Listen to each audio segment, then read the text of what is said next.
السلام علیکم ورحمۃ اللہ وبرکاتہ۔ الحمد للہ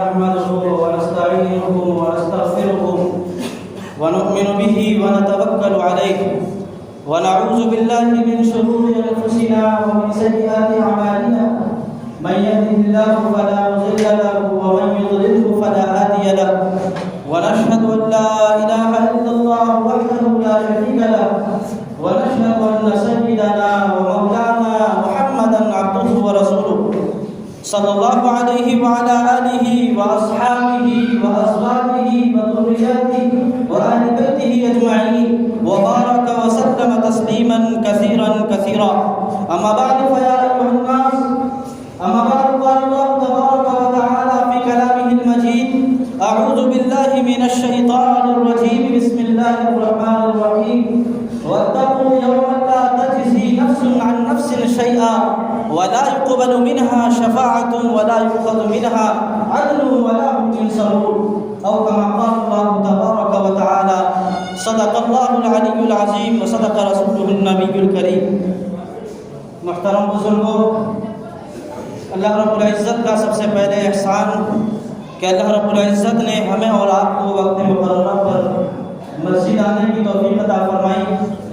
بہت سے حضرات اس امید پر، اس ارادے پر ہوتے ہیں کہ جب نماز کے لیے مؤذن خطبے کی اذان دے گا یا بیان جب ختم ہو جائے گا تب ہم غسل کریں گے اور نماز کو پکڑ لیں گے۔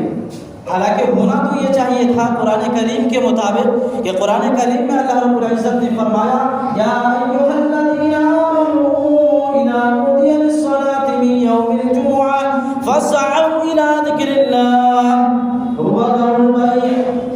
اللہ رب العزت نے فرمایا کہ اے ایمان والو، جب جمعہ کے لیے پکارا جائے، جب جمعے کو پکارا جائے، جب اذان دی جائے تو دوڑو اللہ کی طرف، فاسعوا، کوشش کرو، دوڑو اللہ کی طرف، وذروا البیع، اور خرید و فروخت کو، تجارت کو چھوڑ دو۔ یہی اصل طریقہ تھا، لیکن آج ہم لوگوں نے طریقے کو بدل دیا، ہم لوگوں نے زندگی گزارنے کے طریقے کو بدلا۔ اسی لیے اللہ رب العزت نے ہمارے حالات کو بدل کر اچھے کے بجائے برے حالات ہمارے اوپر مسلط کر دیا، اور آج ہم لوگ رونا رو رہے ہیں۔ ہر ایک زبان پر آج شکایت ہے کہ ہمارے ساتھ یہ ظلم ہو رہا، ہمارے فلانے گاؤں میں ہمارے ساتھ یہ ظلم ہو رہا۔ یہ ظلم کیوں نہ ہو کہ آپ نے قرآن کریم کے حکم کے مطابق کرنے کے بجائے اس کا الٹا اپنی زندگی گزارنی شروع کر دی۔ بہرحال یہ موضوع نہیں ہے۔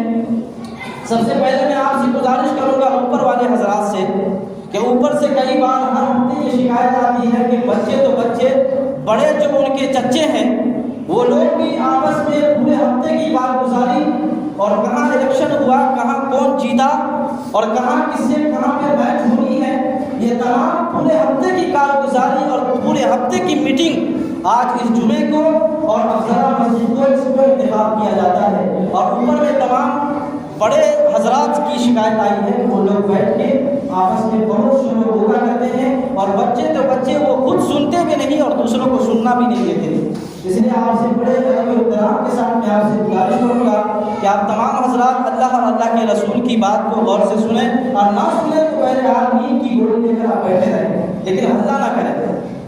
اللہ رب العزت نے فرمایا قرآن کریم میں، جس کی میں نے تلاوت کی ہے، اس میں اللہ رب العزت نے فرمایا وَاتَّقُوا يَوْمًا لَا تَجْزِي نَفْسٌ عَن نَفْسٍ شَيْئًا۔ اے لوگو، ڈرو اس دن سے، ڈرو اس حالات سے، ڈرو اس واقعے سے جس دن کوئی کسی کے بدلہ نہ دے گا۔ لا تجزی نفس عن نفس شیئا، کوئی کسی کے بدلے اور کوئی کسی کا کام نہ آئے گا۔ ولا يقبل منها شفاعۃ، اور کوئی کسی کی سفارش بھی نہیں کرے گا، اور اگر کرے گا بھی اس کی سفارش قابل قبول نہیں ہوگی۔ ولا يؤخذ منها عدل ولا هم ينصرون، اور اس کے ساتھ کوئی زیادتی نہیں کی جائے گی، اس کا کوئی مددگار نہیں ہوگا۔ تو بھلا بتائیے، آج اس دنیا کا ایک چھوٹا سا مثال لیجئے کہ آپ بائک چلاتے ہیں، گاڑی چلاتے ہیں، کہیں سگنل آپ نے توڑ دیا، کہیں آپ نے قوانین کو توڑ کر آگے اس کو پھلانگ کر چلے گئے، جب آپ کو کوئی ٹریفک پولیس یا کوئی اس کے ماننے والے یا اس کے سیکورٹی گارڈ آپ کو روکتا ہے تو آپ فوراً موبائل نکال کر فون لگاتے ہیں کہ فلاں رشتے دار، فلاں ڈی ایم، فلاں سی ایم سے ہماری ملاقات ہے، اس سے میری جان پہچان ہے، اس سے بات تو کرو۔ آپ اس سے ڈٹ جاتے ہیں پولیس والوں سے کہ دیکھیے میرے ہاتھ میں، میرے سمپرک میں ایسے لوگ ہیں جو آپ مجھے پکڑے تو ہیں لیکن آپ کو میرے جیب سے کچھ نہ ملے گا، آپ مجھے یہاں فری میں چھوڑنا پڑے گا آپ کو۔ یا آپ سفارش کرواتے ہیں، آپ اس کو بدلہ اور فدیہ دے کر چھوڑ جاتے ہیں، لیکن اللہ رب العزت نے فرمایا کہ وہ دن آنے والا ہے، وہ قیامت کے روز آپ کوئی کسی کا بدلہ نہ دے گا، کوئی کسی کی سفارش نہ کرے گا، کوئی کسی کے ساتھ زیادتی نہیں کرے گا، وہ اپنی نامہ اعمال کو دیکھے گا اور خود فیصلہ کرے گا۔ اللہ بتائیے آج جب ہمارا دنیا میں یہ حال ہے، دنیا کی زندگی جب ہماری اس طرح گزر رہی ہے، آج کوئی کسی کو بھی دعوت دیتا ہے۔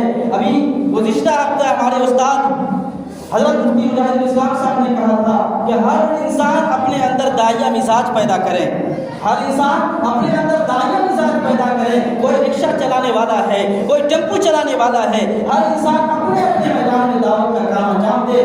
یہ نہ ہو تو پھر ہر انسان گمراہی کا راستہ اختیار کرتا چلا جائے گا، کوئی کسی کی بات سننے والا نہ ہوگا۔ بھلا بتائیے آج ہم ایک رکشے والے کو تیار کر دیے، آج ہم نے اگر کسی مسجد تک نہ آنے والے انسان کو ایک کو اگر ہم نے تیار کر دیا، اس کے ٹیم میں کتنے لوگ ہوں گے؟ کون ہے دنیا میں جو تنہا ہے؟ کون ہے دنیا میں جو اکیلا ہے، جس سے کوئی رشتہ ناتا نہ ہو، جس سے کوئی تعلق نہ ہو؟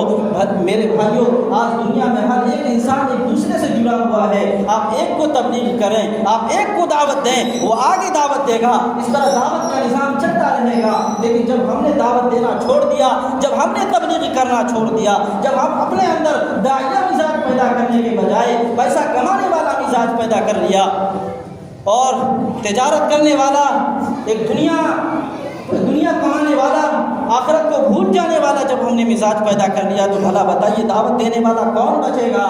یہاں کوئی بیان یا کوئی تقریر کرنا مقصد نہیں ہے، بلکہ ہر انسان کہنے والا بھی محتاج ہے، سننے والا بھی محتاج ہے۔ کوئی کہنے والا یہ دعویٰ نہیں کر سکتا کہ میں متقی ہوں، میں بھی گنہگار ہوں، لیکن ہر انسان کو چاہیے کہ اپنے گرہمان میں جھانکے، اپنے اندر دیکھے کہ میں کون سا گناہ کر رہا ہوں۔ آج اگر کسی کو دعوت دی جاتی ہے تو کہتا ہے کہ انشاءاللہ، آج انشاءاللہ کو اتنا ہلکا بنا دیا، انشاءاللہ ہر ہفتے گشت کے دن اب دیکھتے ہیں کہ ہر انسان ہنس کے کہتا ہے انشاءاللہ مغرب میں آ رہے، لیکن وہ انشاءاللہ قیامت تک نہیں ہوتا، وہ انشاءاللہ مہینوں گزر جاتا ہے لیکن وہ مسجد آنے والا نہیں ہوتا ہے۔ اگر مسجد آنے والا نہیں بنا تو کب مسجد میں آنے والا بنے گا؟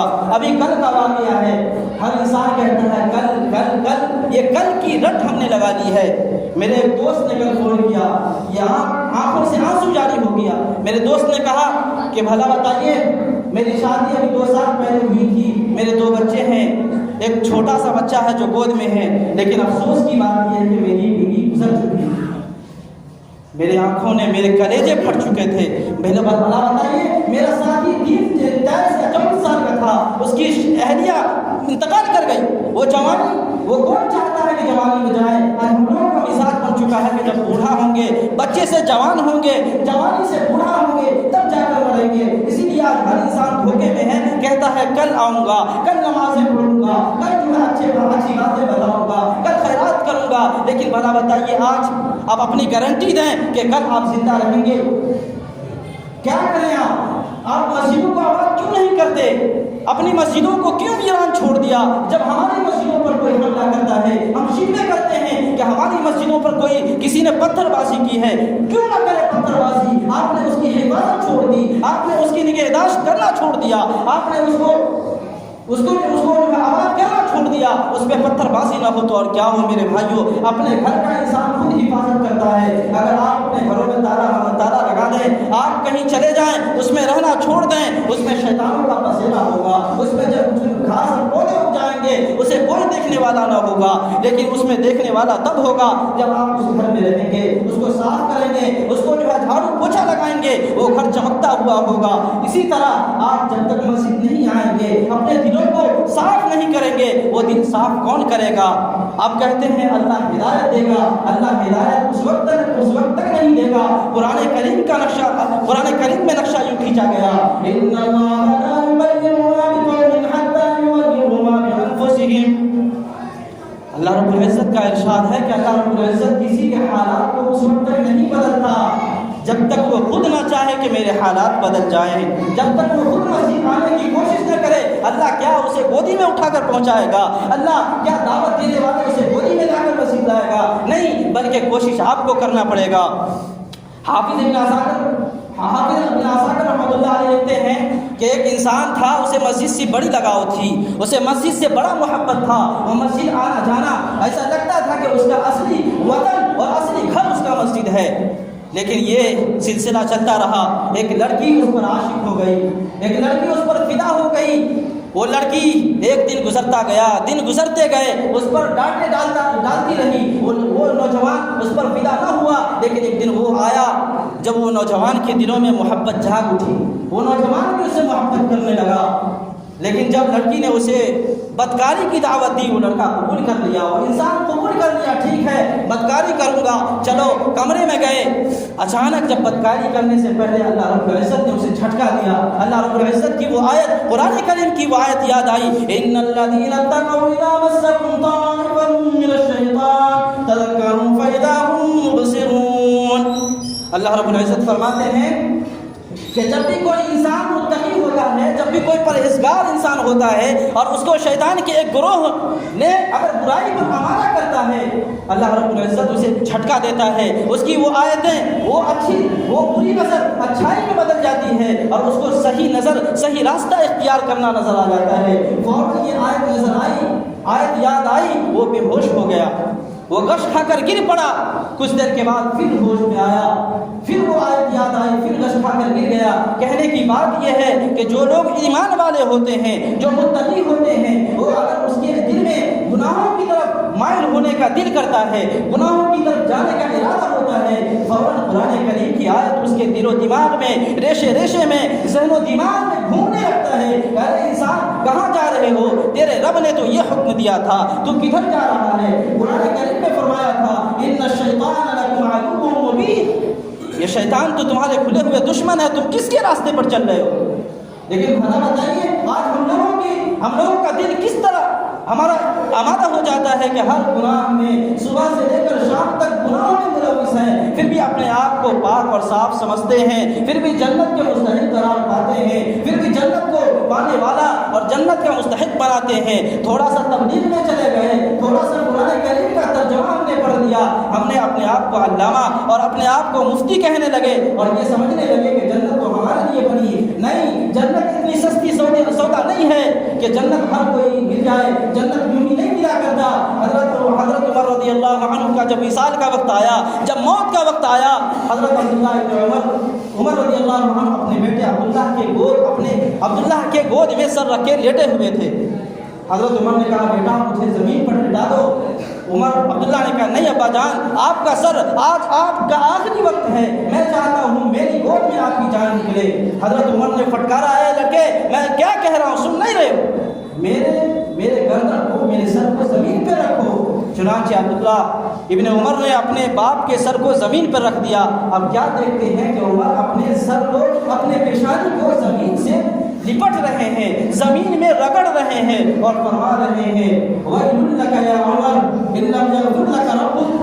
آئے ہائے ہائے میرے دل، آپ اگر اس کا ترجمہ دیکھیں کلیجے پھٹ جائیں گے۔ وہ عمر جو بادشاہ ہونے کے باوجود، اللہ سے اتنا ڈرنے کے باوجود، وہ موت کے وقت کہہ رہا ہے اے عمر تو ہلاک ہو گیا، اے عمر تو برباد ہو گیا اگر تیرے رب نے تجھے معاف نہ کیا۔ بھلا بتائیے اتنی پاکی سی زندگی گزارنے کے بعد، اتنے اللہ کی اطاعت والی زندگی گزارنے کے بعد، موت کے وقت کہہ رہے ہیں اے عمر تو برباد ہو گیا، اے عمر تو ہلاک ہو گیا اگر تیرے رب نے تجھے معاف نہ کیا۔ آج ہم لوگ زندگی بھر گناہوں میں ملوث ہیں، پھر بھی کہتے ہیں اللہ میں تو پاک ہوں، میں گنہگاروں کی لسٹ میں نہیں ہوں۔ اللہ رب العزت سے آج ضرورت اس بات کی ہے کہ ہماری مسجدیں اسی طرح آباد ہو۔ ہر جمعے میں کہتا ہوں کہ جس طرح آج آباد ہے، یہی آبادی ہر نماز میں کیوں نہیں آتے؟ کیا یہ لوگ کسی دوسرے ملک سے آئے ہیں، کسی دوسرے گاؤں سے آئے ہیں؟ نہیں اسی محلے کے ہیں، کوئی ہوں گے الا ماشاء اللہ دوسرے گاؤں کے، لیکن یہ آبادی اسی محلے کی ہے۔ پھر یہ آبادی مسجد کے عصر میں، مغرب میں، عشاء میں، فجر میں کیوں نہیں آتے؟ یہ جمعے کے دن کیا صرف آپ کے اوپر جمعے کی نماز فرض تھی، یا آپ پانچوں وقت کی نمازیں آپ کے اوپر فرض نہیں تھی؟ آج ضرورت اس بات کی ہے کہ اپنی ذمہ داری کو سمجھیں، اپنے اوپر فرض کی اہمیت کو سمجھیں کہ فرض کیا ہے، واجبات کیا ہیں، اپنے اوپر ذمہ داری کو سمجھیں کہ جس طرح ہم نے اپنے اندر اپنے اہل و عیال کے لیے کھلانے کو ذمہ داری سمجھا ہے، اس کے لیے کمانے کو ذمہ داری سمجھا ہے، ٹھیک اسی طرح اللہ رب العزت کو راضی کرنے کو بھی اپنے اندر ذمہ داری سمجھیں، اپنے اوپر فرض سمجھیں، تاکہ اس زندگی کے گزرنے کے بعد جب ہماری دوسری زندگی شروع ہوگی تو ہماری آرام دہ اور آرام والی زندگی نصیب ہو۔ اللہ رب العزت سے دعا ہے کہ اللہ رب العزت ہمیں اور آپ کو کہنے سننے سے زیادہ عمل کی توفیق عطا فرمائے۔ وآخر دعوانا الحمد للہ رب العالمین۔